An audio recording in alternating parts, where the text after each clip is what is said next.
Hey Canucks fans, welcome to Clay's Canucks commentary for Saturday, July the 13th.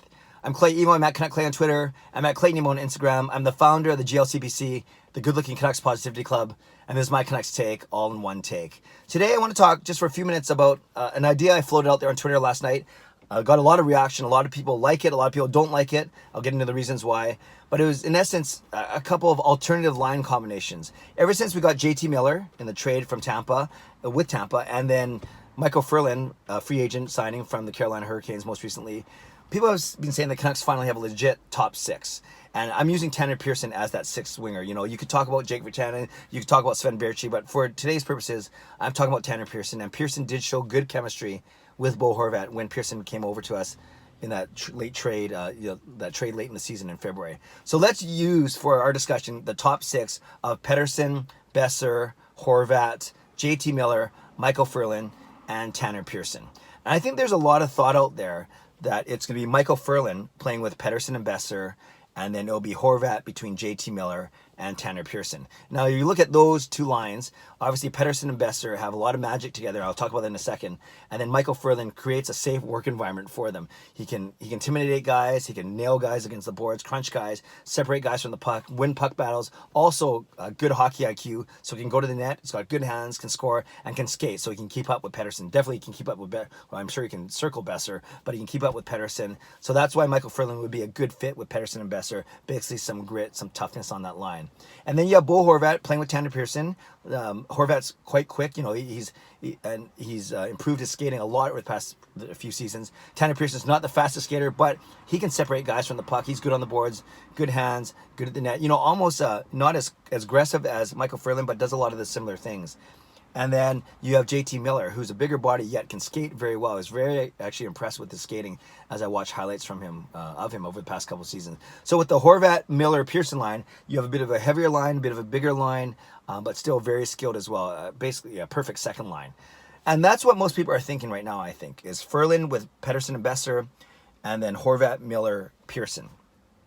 But I floated this out, no, and actually before I get into this, obviously, lines aren't set in stone. Obviously, the Canucks aren't going to set their lines on July 13th, 2.5 months before the season starts. And lines can change, not only from game to game, but in games itself, whether it's at a matchup thing or a coaching adjustment or whatever it may be.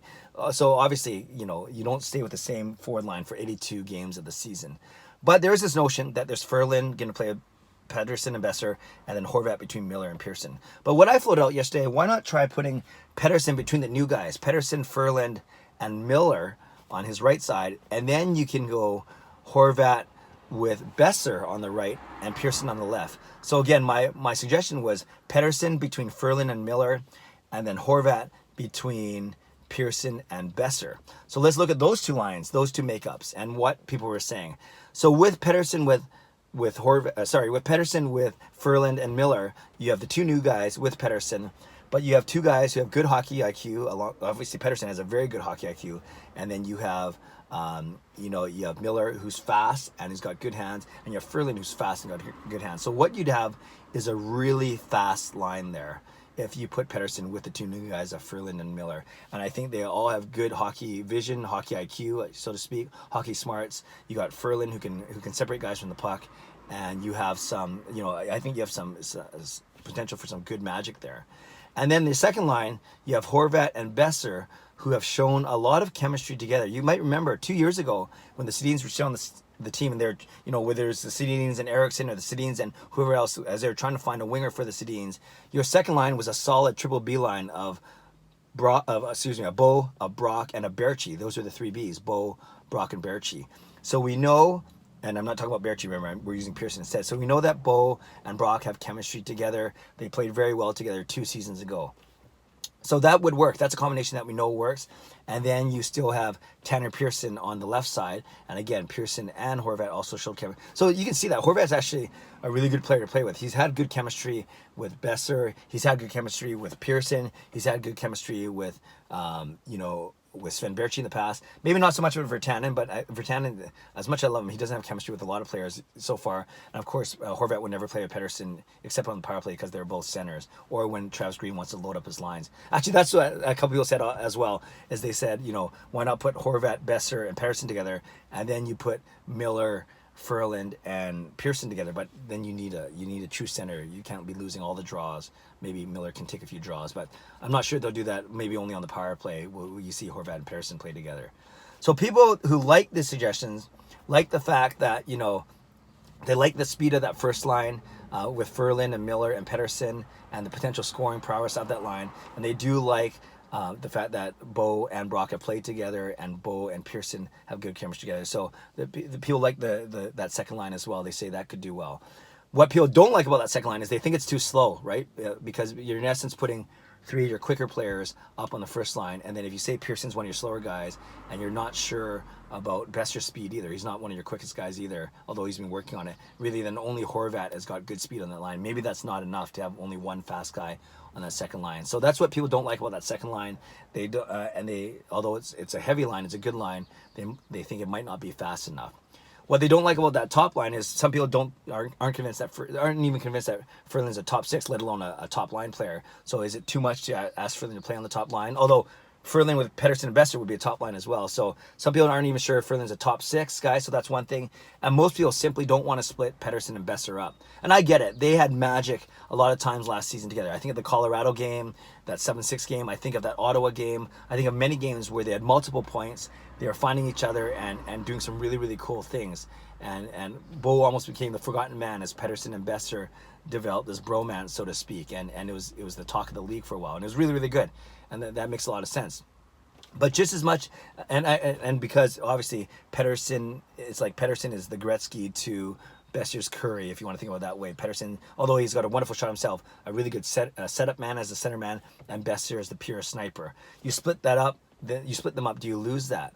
But just as much as Pettersson and Besser had some great moments together, they also struggled as well. And that's natural. Over an 82-game season, guys are going to struggle.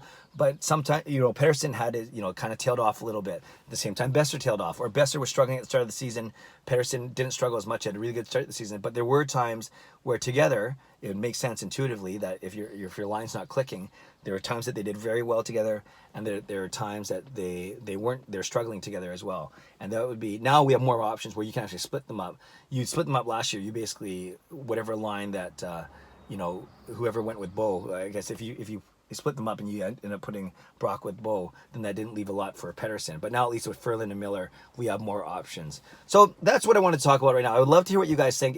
Could you see lines, maybe not to start the season, but do you think the question is, do you think these lines would work? Would a combination of Pettersson between Miller and Ferland, and then Horvat between Besser and Pearson, would that work? Again, Pettersson, Ferland, Miller, Horvat, Besser, Pearson. Do you like that, or do you think it's much safer to go with Ferland with Pettersson and Besser, and then Horvat between Miller and Pearson? Or do you have another combination in mind where you somehow put Ferland with, I guess the only other combination would you go Ferland with Horvat, and then a winger on their side, either Brock or JT Miller. So that's one I didn't really talk about, is putting Ferland with Horvat as a second line, which now that I actually think about it, makes a lot of sense as well. So basically, a lot of combinations, a lot of thoughts. It's a nice problem to have, though. I think Canucks fans, you'd agree with me that it's a nice problem to have, as opposed to just loading up one line, or easy for opposing D just to shut down the Pettersson and Besser line, and then Horvat wouldn't really have guys to play with until Pearson came. Now at least we have two options among the top two lines, and will make us more credible and more of a threat on offense. Canucks fans, I'd love to hear what you think. Tell me what your ideal combinations are for the top two lines using those six guys. And if you want to throw in another guy because you think he's much better than Pearson, go ahead. But I'd love to hear it. Let's talk down below. Leave a comment below with your desired line combinations for the top two. I read, react, and reply as always. Subscribe if you like to. Like this video if you like to. I'm excited. It's nice that we can talk about options finally for the Vancouver Canucks among their top six. Have a great day. God bless. Go Canucks, go.